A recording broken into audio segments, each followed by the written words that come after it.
नमस्कार दोस्तों, आज की इस वीडियो में हम आपके लिए लाए हैं पुत्रदा एकादशी की कहानी।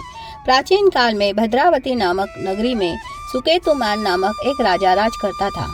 उसकी शैव्या नाम की रानी थी। उन्हें सब तरह के सुख उपलब्ध थे, लेकिन एक दुख यह था कि उनके कोई संतान नहीं थी।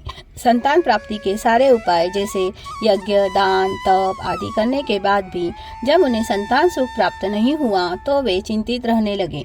उनके पितर लोग भी सोचने लगे कि राजा के बाद और कोई नहीं है जो हमारा तर्पण कर सके। राजा को रह रह कर यह विचार सताता रहता कि पितर एवं देवों का ऋण तब तक नहीं छूटता जब तक कि पुत्र न हो, इसलिए पुत्र सब तरह के उपायों से उत्पन्न करना चाहिए।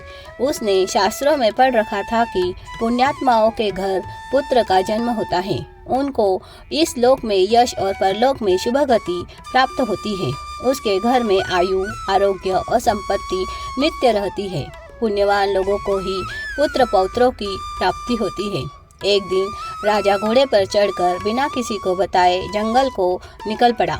यहाँ वहाँ प्रकृति का सौंदर्य निहारते हुए दोपहर का समय हो गया। भूख प्यास से व्याकुल होकर भटकते हुए उसे एक सुंदर सरोवर दिखाई दिया।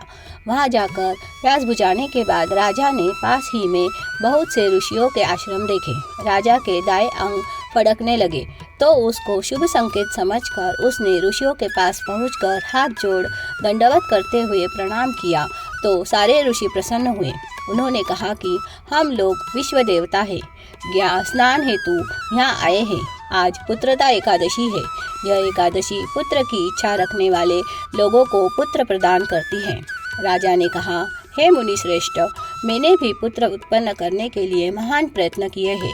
यदि आप मुझसे प्रसन्न हैं तो मुझे भी पुत्र प्राप्ति का कोई उपाय बता दीजिए। तब मुनियों ने बताया कि तुम आज के पुत्रदा एकादशी के व्रत को करो। भगवान की कृपा और हमारे आशीर्वाद से तुम्हें अवश्य ही पुत्र प्राप्त होगा। राजा ने पूरी श्रद्धा भाव से व्रत किया और दूसरे दिन पारण किया।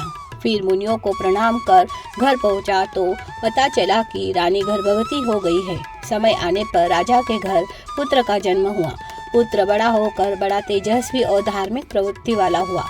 उसने पितरों को संतुष्ट करने और प्रजा पालन में कोई कसर शेष न रखी। राजा अंत समय में स्वर्गगामी हुआ। बोलो विष्णु भगवान की जय।